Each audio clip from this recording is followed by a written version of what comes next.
My name is Alexe Landgren, and I'm a writer-director. Perhaps more of a writer than a director. I have a background with extras and casting, and have worked a lot of feature films in the extras department. I've also done 10 shorts, and now I'm working on my feature debut.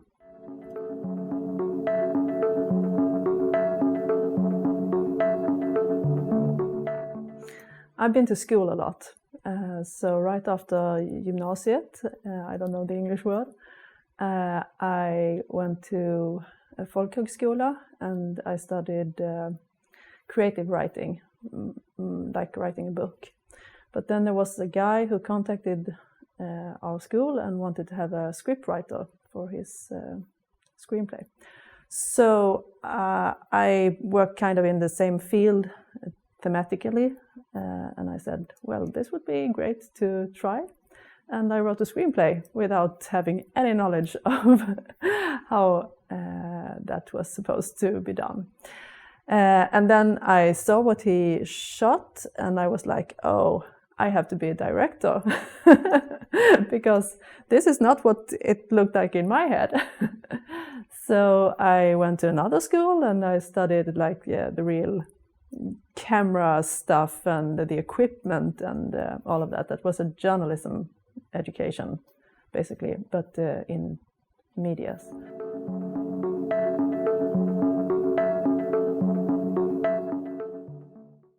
So now I'm working on my feature debut, and it's called Lykke-Post Partum. It's a story about a woman who has postpartum depression and how that tears her family apart.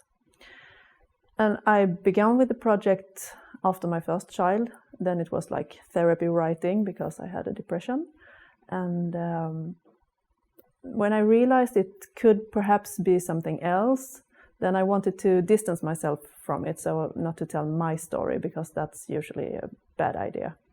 So digging into my experiences and then putting it in a different context.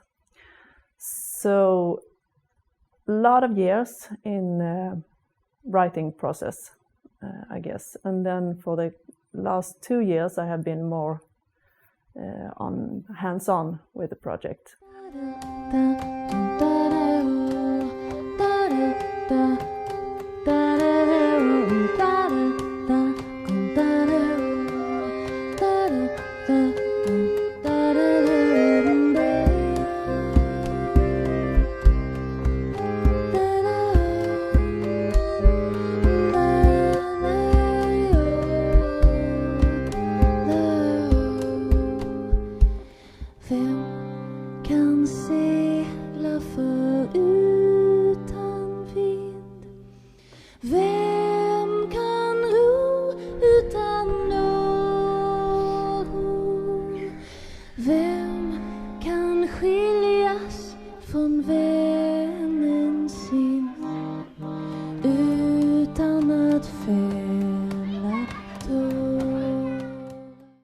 I started with casting the lead, Lykke, and I wanted her to be Danish because at that time the project was like half of the time she was in Sweden and half of the time she was in Denmark.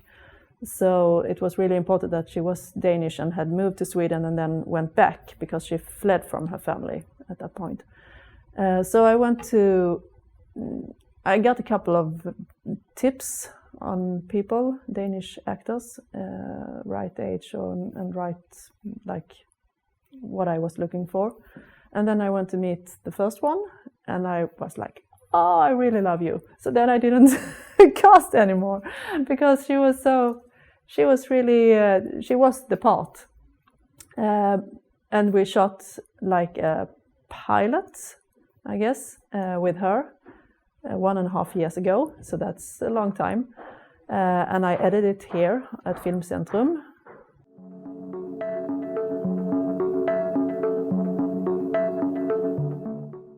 Producers was really hard to find, and I sent it to everyone I knew, and they were like, yeah, it's a nice project, but no.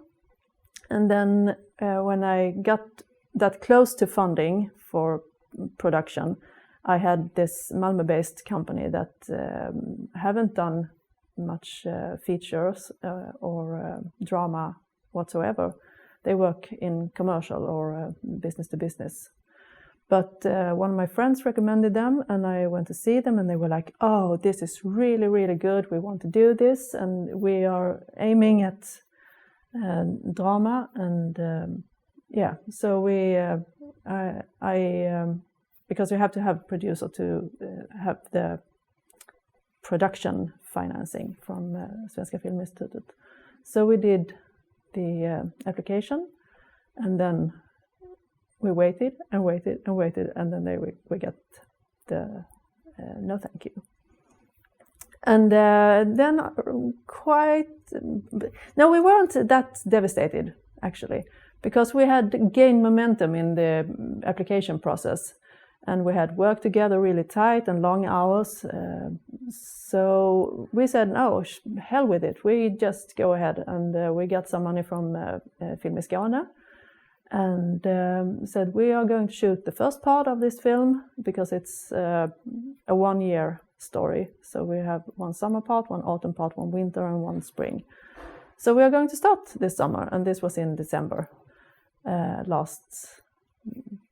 years ago. We're going to start this summer. No, 1 year ago. 1 year ago. Yeah. We went ahead and did more casting. Basically, half the casting is done, and then Corona comes. And since it's like no money, and we're going to shoot for a whole year, and what is going to happen with the world, yeah, we don't know. So the producers, they backed out. Their company was going, oh, what are we going to do? All the jobs are canceling. And I was like, okay, should I do it on my own? How is that going to work? Trying to get other producers come aboard, but everyone is hesitating, of course. And then my mother fell ill in late May, and then we had 3 weeks until we were going to shoot, and I said, no, I can't do this because I have to take care of my mother. So that was tough, but I'm glad now that I made that decision, because it wouldn't have been fair to me or the movie to go into production at that stage. So now we are waiting another year, and we are doing a short in December, trying to make it a short that can stand by itself, and also a pilot for the feature.